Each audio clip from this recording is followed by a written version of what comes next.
할렐루야. 여러분 반갑습니다. 지난 반년 동안 하나님의 은혜 가운데 잘 지내시고 오늘도 거룩한 주님의 날, 특별히 맥주 감사 주일을 맞아서 하나님을 예배하고, 저는 오늘 부목사님이 봉독해 준 본문 말씀을 가지고 맥주절을 지키라 명하신 이유에 대해서 여러분과 함께 말씀을 나누려고 하는데요.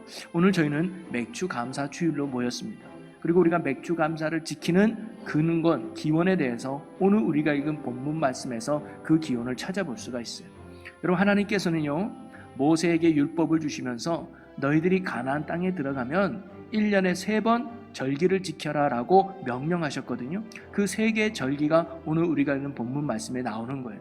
첫째는 무교절이라고 하는 6월절이죠. 애굽 땅에서 너희들이 구원받았음을 기념하는 절기. 두 번째가 맥주절입니다. 맥주절은 첫 열매를 거둠에 기념하는 절기가 맥주절이에요. 그리고 수장절이라고 있습니다. 수장절은 모든 열매를 다 거두고 저장한 후에 드리는 절기가 바로 수장절이죠. 그래서 하나님은 너희들이 가나안 땅에 들어가면 1년에 이 3번씩을 꼭 지켜라 라고 명령하셨습니다. 자, 그런데 사실 예수 그리스도를 믿고 구원받은 오늘 저와 여러분에게는 구약의 절기가 더 이상 지킬 필요는 없어요. 그거 지킨다고 해서 구원받고 그거 지킨다고 해서 하나님께서 인정받는 삶이 되느냐? 그런 건 아닙니다. 우리는 오직 예수 그리스도의 믿음 안에서 은혜 안에 살아가는 은혜의 사람이지 결코 율법에 얽매여 살아가는 율법의 사람은 아니라는 거죠. 자, 그런데 그럼에도 불구하고 왜 오늘날 교회마다 맥주 감사 주일을 정해서 하나님이 말씀하신 맥주절을 지키라고 또 하고 또 지키고 있을까요? 그것은요, 절기 속에 담긴 영적 교훈과 하나님의 가르침은 지금도 유효하고 있기 때문입니다. 여러분, 하나님께서 가나안 땅에 들어가면 절기를 지키라고 하신 이유는 어디에 있을까요? 하나님이 이스라엘 백성들에게 원하는 바가 있기 때문입니다. 너희들이 가나안 땅에 들어가면 이제 내 백성으로, 나를 섬기는 하나님의 백성으로 너희들은 이런 삶을 살아야 된다라고 하나님이 바라는, 원하는 바가 있기 때문에 하나님은 이스라엘 백성들에게 절기를 지키라고 말씀하셨거든요. 그러면 그 하나님이 원하는 바가 무엇일까요? 그것은 한마디로 하나님과 올바른 관계를 맺으며 살아가라는 거예요. 하나님을 잃어버리지 않고 하나님과 함께하는, 하나님과 동행하는, 하나님의 인도함을 받는 그런 믿음의 삶을 살 것을 하나님이 말씀하시고 요구하신 거예요. 그래서 이스라엘 백성은 이 절기를 통해서 하나님과의 관계를 점검하고 나아가서 올바른 신앙을 세워가는 은혜의 기회로 삼으라고 하신 것이죠. 자, 그러면서 하나님이 이런 하나님과의 올바른 관계를 맺는 데 있어서 핵심이 되는 게 뭐냐? 그것이 바로 감사라는 것을 가르쳐주고 계시는 거예요.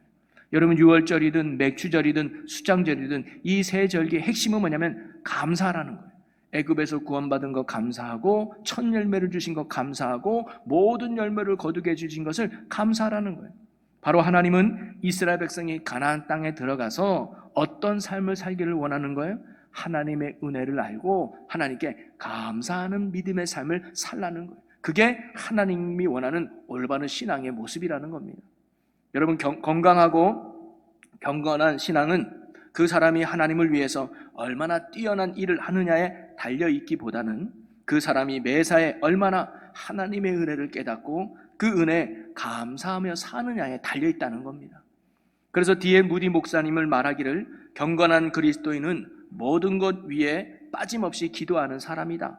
그러나 정말 경건한 사람은 그 모든 기도 위에 감사의 마음을 더하는 사람이다라고 말했습니다. 또 성 어거스틴도 믿음, 소망, 사랑 이 세 가지 위에 하나를 더하면 그것은 바로 감사다라고 말했습니다. 그만큼 감사의 마음을 갖는 것은 신앙인이 가져야 될 아주 중요하면서 필수적인 요소라는 거예요. 아무리 봉사를 많이 하고 기도를 오래 하고 성경의 지식이 많이 가졌다 할지라도 그것으로 경건하며 온전한 그리스도인이 될 수는 없습니다. 경건한 그리스도인이 되려면, 하나님이 인정받는 그리스도인이 되려면, 하나님의 기쁨의 성도가 되려면 무엇보다 주님 앞에 감사한 마음을 가지고 감사하는 자가 되어야 될 줄로 믿습니다. 그만큼 감사하는 마음은 신앙의 큰 덕목이요, 우리 신앙의 척도가 된다는 거죠. 그래서 하나님은 자신과 올바른 관계를 맺으며 살아가기를 원하셔서 이스라엘 백성들에게 이 절기를 통해서 무엇을 깨닫게 하는 거예요? 은혜를 깨닫게 하시고 하나님을 향하여 감사를 고백하는 백성으로 살아가기를 원하셨던 거죠. 오늘 우리가 맥주 감사절을 지키는 이유도 여기에 있습니다. 맥주 감사절을 지켜야 우리가 구원을 받고 복을 받는 것이 아니라 절기를 지키라고 하신 하나님의 명령 속에 담긴 의미와 교훈을 깨달아서 우리도 하나님과 올바른 신앙의 관계를 정립해서 건강한 신앙생활을 해 나가는데 절기를 지키는 목적이 있다는 거예요. 그리고 그 건강한 신앙, 하나님과 올바른 신앙을 갖는데 중요한 게 뭐예요? 바로 하나님 앞에 감사하는 삶을 사는 데 있다는 사실입니다. 건강한 신앙과 성숙한 신앙, 그리고 경건한 신앙의 핵심은 바로 언제나 하나님께 감사함에 있는 줄로 믿으시기를 바랍니다. 그래서 오늘 맥주절을 맞아서 하나님께서 맥주절을 지키라고 하신 이유가 무엇이며 그 속에 담긴 의미와 교훈을 함께 살펴보면서 우리가 하나님과 올바른 관계를 유지하는 감사하는 신앙으로 다시 세워져서 하나님이 원하시고 기뻐하시는 건강하고 복된 신앙생활을 할 수 있는 저와 우리 모두 여러분이 되시기를 주님의 이름으로 간절히 축원합니다. 자, 그러면 하나님이 이 맥주절을 지키라고 명령하신 이유는 무엇일까요? 세 가지를 여러분과 함께 나눠보려고 하는데, 첫째는 맥주절은요, 과거를 잊지 말라는 거예요. 과거를 기억하고 감사라는 말씀이죠. 이스라엘 백성이 약속의 땅 가나안 땅에 정착하여 이제는 그들이 안정된 삶을 살고 있으나 과거 그들이 애굽에서 노예 생활한 것과 광야 생활 중에 어려움에 겪었던 것을 잊지 말라는 말씀입니다. 우리 속담 중에 개구리 올챙이적 생각 못한다라는 말이 있죠. 자기의 지위가 높아지면 전날에 부족했던 때의 생각을 못한다는 것입니다. 사람들은 흔히 어려운 과정을 헤쳐나와 현재의 생활이 만족하고 풍요로워지면 지난 날을 잊어버리기 쉽죠. 그것이 인간의 연약함입니다. 하나님은 이스라엘 백성들이 가나안 땅에 정착하여 풍요로운 삶에 만족하여 그들의 과거의 모습을 잊어버릴까 봐 하나님은 그들의 과거를 기억할 수 있도록 맥주절을 지키라고 명령하신 거거든요. 그래서 신명기 16장 12절의 말씀에 보면 맥주를 지키라라고 하는 이 말씀과 더불어서 이렇게 기록되어 있죠. 너는 애굽에서 종되었던 것을 기억하고 이 규례를 지켜 행할지니라 라고 말씀하시면서 애굽 땅에서 노예 생활했던 때를 이 절기를 지키면서 기억하라고 하는 말씀입니다. 자, 그러면 하나님은 왜 과거를 기억하라고 하셨을까요? 사실 이스라엘 백성들에게 있어서 이 과거는요, 생각하기도 싫고 기억하기도 싫은 시간들이었지 않았을까요? 애굽에서 그들은 노예 신분이었습니다. 자유를 빼앗기고 억압당하고 온갖 고통과 아픔의 수치를 당해야만 했던 게 그들이었습니다. 하루하루 살아가는 것이 정말 고통이었는지도 모르겠어요. 그리고 출애굽한 뒤에 광야에서의 생활은 또 어떤가요? 비록 노예 생활에서 벗어났지만 광야에서의 생활은 또 다른 고난의 삶이었다는 것을 우리는 알 수가 있죠. 가는 곳마다 문제를 만납니다. 먹을 것도 넉넉질 않아요. 마실 물도 없습니다. 하루하루 먹고 살아가기가 힘든 게 광야였지 않습니까? 그러기에 그들이 가나안 땅에서 이제 안정된 삶을 찾고 참된 자유를 누리고 있는 그들에게 있어서 과거의 모습은 절대 돌아가고 싶지 않은 모습, 절대 잃어버리고 싶은 시간, 생각하기도 싫은 시간이 바로 과거의 그들의 모습 아니었을까요? 그런데 하나님은 왜 이스라엘 백성들의 이 아팠던 과거, 슬펐던 과거, 힘들었던 과거를 기억하라고 말씀하셨을까요? 그것은요, 그들의 과거를 자신들이 제대로 알 때 오늘의 삶에 감사하고 하나님 앞에 겸손하게 살아갈 수 있기 때문입니다. 한 예를 성경에서 찾아본다면, 여러분, 예수님이 하루는 어느 집에 머물고 계셨습니다. 예수님이 계시다는 소문을 듣고 많은 사람들이 찾아왔죠. 특별히 한 중풍병자를 4사람이 데리고 예수님이 있는 곳으로 오게 됩니다. 그런데 사람이 너무 많아서 예수님이 있는 곳으로 들어갈 수가 없게 되죠. 그리고는 이들은 포기하지 않고 지붕 위로 올라갑니다. 그리고는 지붕을 뜯고 침상채로 이 중풍병자를 예수님이 있는 방에 내려요.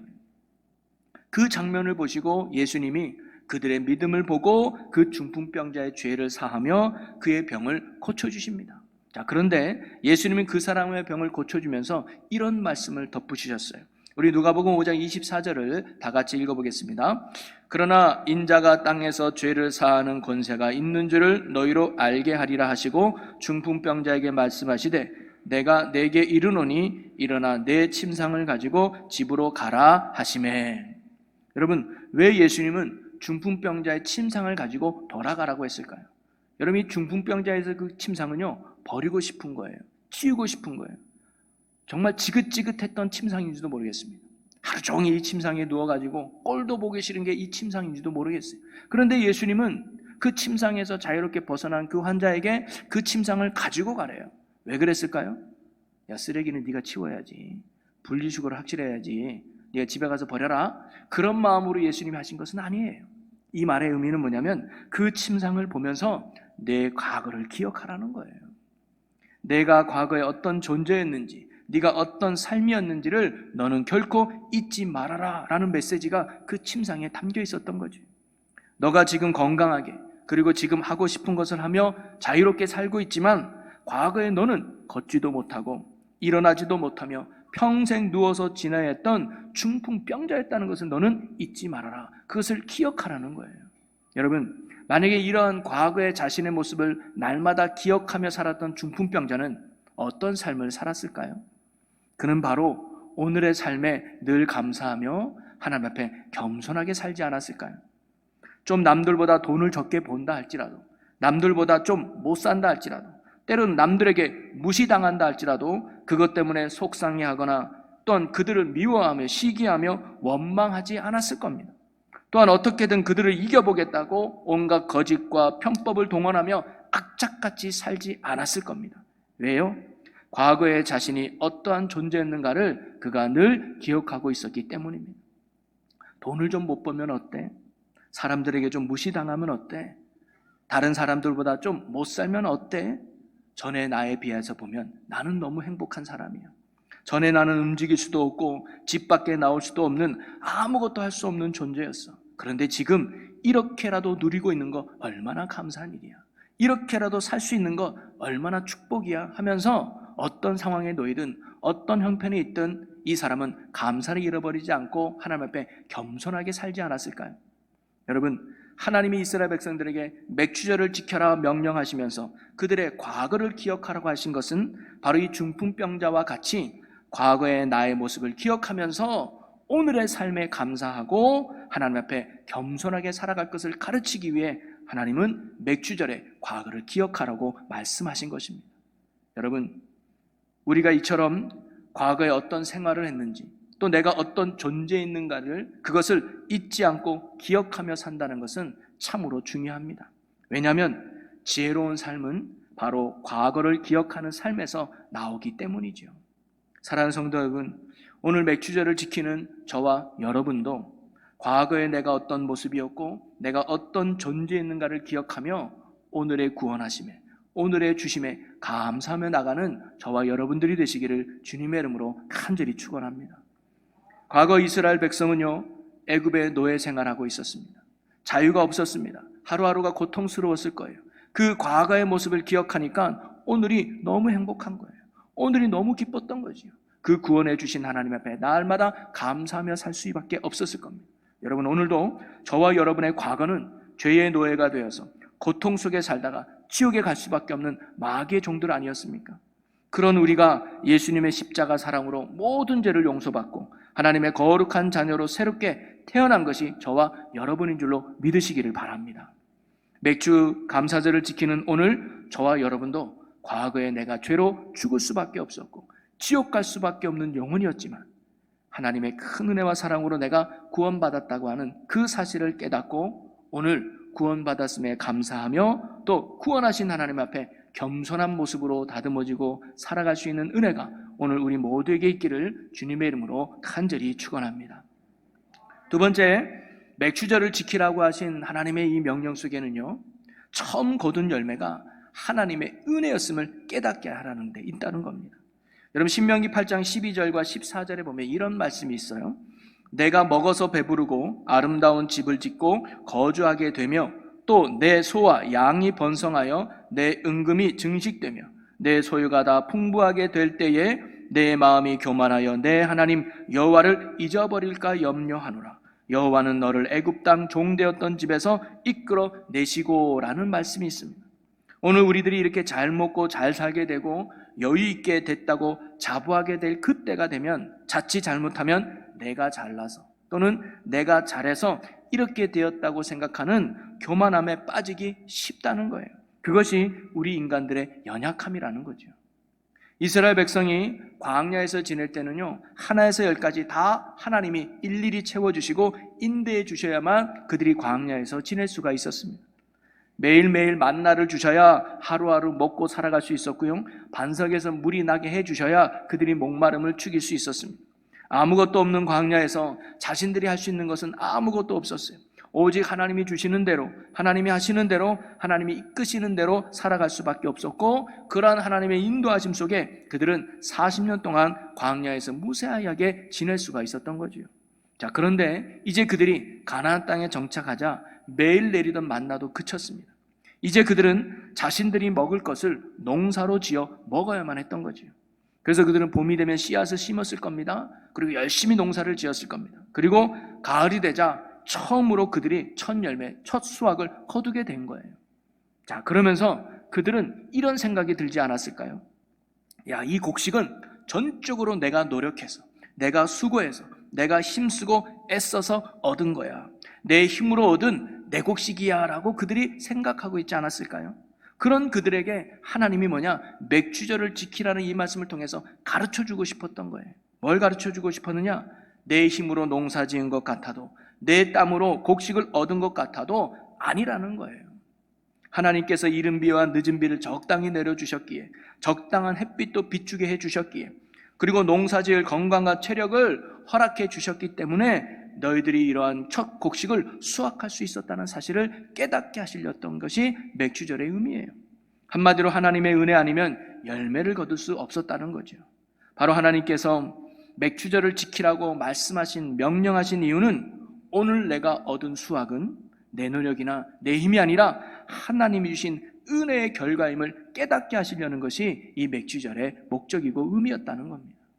여러분, 사실 우리도 지난 과거를 돌아보면 내 힘으로 살아온 것 같고 내 능력으로 살아온 것 같죠.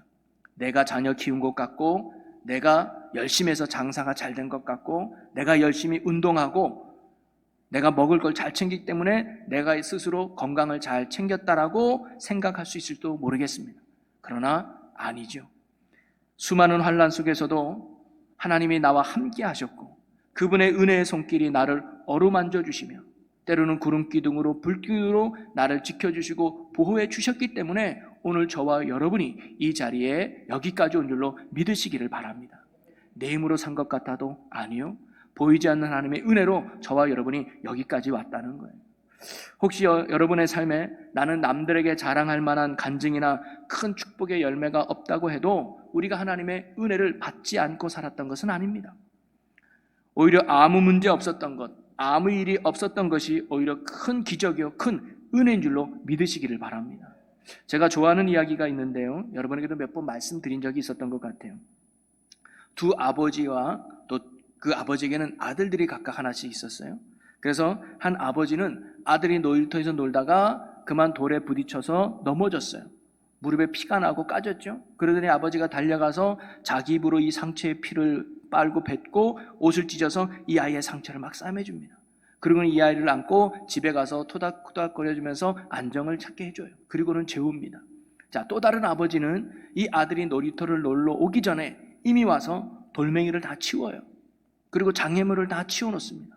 그리고는 이 아들이 그것도 모르고 와서 실컷 놀다가 아무 일 없이 안전하게 집에 돌아갔습니다. 자, 그러면 여러분, 이 두 아들 중에 누가 아버지의 사랑을 더욱 확실하게 느낄까요? 첫 번째 아들이죠. 왜냐? 간증이 확실하니까 하나님의 사랑이 확 느껴지죠.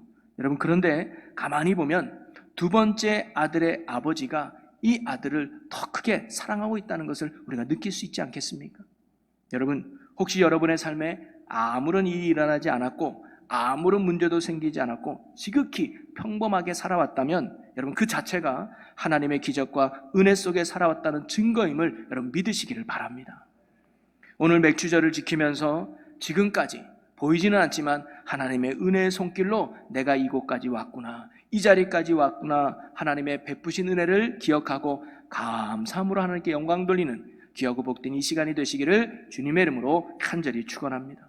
그리고 마지막 세 번째, 맥주를 지키라고 하는 영적 교훈과 의미는 뭐냐면 바로 그렇기 때문에 하나님을 더욱 믿고 의지하라는 거예요. 여러분 앞에서 하나님은 가나안 땅에 들어가서 세 가지 절기를 지키라고 했잖아요. 그 중에 마지막이 수장절이에요. 수장절은요, 모든 곡식들을 다 수확하고 저장한 후에 드리는 절기입니다. 한마디로 말하면 모든 것을 주신 하나님의 은혜에 감사하는 거죠. 그런데 맥주절은 달라요. 맥주절은 모든 것을 수확한 후가 아니라 첫 열매, 처음 익은 곡식을 걷어 드릴 때 드리는 절기예요. 그러면서 16절에 보니까 맥주절을 지키라. 이는 내가 수고하여 밭에 뿌린 것의 첫 열매를 거둠이니라. 첫 열매를 거두게 해주신 하나님께 감사하는 절기가 맥주절이거든요. 자, 그러면 첫 열매를 거둔 것을 가지고 하나님께 감사하라고 하신 이유는 무엇일까요? 그것은요, 이것을 시작으로 하나님께서 앞으로 풍성한 열매를 거두게 하실 것을 기대하며 믿음으로 하나님께 감사하라는 것입니다. 하나님의 은혜로 첫 열매를 거두게 되었습니다. 이것 하나님이 주신 은혜입니다. 이 첫 열매를 거두게 해주신 하나님께서 앞으로도 이 땅에 내 나무에 내 인생과 내 삶에 풍성한 열매로 채워주실 것을 믿고 기대하며 감사합니다 라고 드린 절기가 맥주절이란 말씀이죠. 여러분, 오늘 우리가 맥주절을 지키는 저와 여러분은 지금까지 은혜를 베풀어 주신 하나님께서 앞으로도 크신 은혜를 베풀어 주실 것을 기대하며 믿음으로 감사할 수 있는 이 시간이 되시기를 주님의 이름으로 간절히 축원합니다. 그래서 영국의 주석가 매튜 헨리는 이런 말을 했어요. 감사는 더하기와 같아서 모든 것에 감사하면 거기에 하나님의 축복이 더해진다. 어떤 일이든지 어디서든지 감사하면 플러스의 축복이 주어진다. 그러나 반대로 불평은 빼기와 같아서 있는 것까지 빼앗기고 없어진다라고 했습니다. 하나님이 맥주절을 지키라고 하신 이유는 비록 보잘것없는 첫 열매지만, 아주 약한 작은 곡식이지만 이것도 주신 하나님께 감사하면 앞으로의 더 큰 열매와 더 큰 은혜의 축복이 우리 삶에 주어질 것을 하나님이 약속하는 믿음의 절기인 줄로 믿습니다. 그러니 여러분, 오늘 하나님 앞에 어떤 것이라도 주어진 것에 감사하고 또 앞으로 주실 하나님을 기대하며 감사함으로 살아갈 수 있는 여러분의 복이 있는 삶이 되시기를 주님의 이름으로 간절히 축원합니다. 말씀을 정리하겠습니다. 하나님께서 이스라엘 백성들에게 너희들은 가나안 땅에 들어가면 맥주절을 지켜라 라고 명령을 하셨어요. 그건 오늘 우리도 마찬가지입니다. 신앙생활할 때 맥주절을 지키는 신앙생활 필요해요. 그 하나님께서 맥주절을 지키라고 명령하신 것은 뭐라고 말씀드렸습니까? 하나님과의 올바른 관계를 유지하며 살아가기를 원했기 때문이에요. 그리고 그 올바른 관계를 맺는 중요한 핵심 요소가 뭡니까? 감사라는 거예요. 하나님의 은혜를 잊지 말고, 하나님의 함께함을 잊지 말고 날마다 하나님을 기억하고 감사함을 삶을 살아가는 것이 우리가 하나님을 잃어버리지 않고 하나님과 늘 동행하는 건강하고 복된 믿음의 삶이라는 겁니다. 그러기 위해서 오늘 저와 여러분이 나눴던 몇 가지가 있죠. 우리가 그 하나님의 은혜를 잊지 않고 감사하기 위해서는요, 첫째, 과거를 날마다 기억해야 돼요. 맞아, 내가 과거에 그렇게 힘든 적이 있었지. 맞아, 과거에 내가 그런 아픈 적이 있었지. 그래, 내가 과거에는 죄인이었지. 그런데 하나님이 오늘 나를 구원해 주셔서, 하나님이 오늘 나를 건져 주셔서, 하나님이 내게 은혜를 베푸셔서 내가 이 자리에 올 수 있었지라고 하면서 과거를 기억하며 베푸신 은혜를 감사하라는 거예요. 그럴 때 우리는 끊임없는 감사로 하나님께 고백하며 살 수 있게 될 줄로 믿습니다. 그리고 오늘 내가 누리는 것, 오늘 내가 얻은 것, 내 노력 때문에, 내 힘 때문에 얻은 것이 아니라 바로 하나님께서 베풀어 주신 은혜의 결과임을 기억하고 오늘 내게 주신 것, 내가 가진 것에 감사하는 삶을 살아가야 될 줄로 믿습니다. 그리고 어제 은혜를 베푸신 하나님이 오늘 은혜를 베푸셨고 또 그 하나님은 내일도 앞으로도 우리의 삶에 은혜를 베풀어 줄 것을 기대하며 하나님께 날마다 감사하며 믿음으로 살아갈 수 있는 감사의 삶이 우리 모두의 삶이 되시기를 주님의 이름으로 간절히 축원합니다. 그리하여 감사의 삶을 통해 하나님과 올바른 영적 관계를 유지하면서 하나님의 기쁨이 되는, 그리고 건강한 신앙생활하는, 복된 신앙생활하는 우리 충주제일교회 모든 성도 여러분들이 되시기를 주님의 이름으로 간절히 축원합니다. 우리 오늘 나눈 말씀을 붙들고 이 시간 결단하며 기도하기를 원하는데요.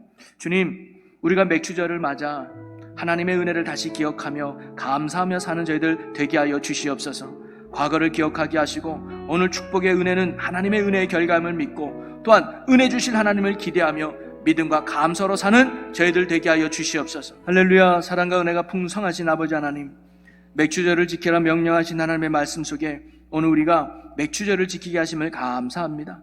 이 절기를 통해 다시금 우리의 입술에 감사가 넘치게 하시고 마음에 감사가 가득하게 하시며 하나님과의 올바른 관계를 유지하며 복되고 귀한 은혜와 신앙생활하는 저희들이 되게 하여 주시옵소서. 과거를 기억하며 오늘에 감사하게 하시고 주신 은혜를 깨닫고 감사하게 하시며 또한 주실 은혜를 기대하며 날마다 하나님께 감사하며 사는 감사의 성도, 믿음의 성도들이 되게 하여 주시옵소서. 우리의 감사의 이유가 되시는 우리 주 예수 그리스도의 이름으로 기도하옵나이다. 아멘.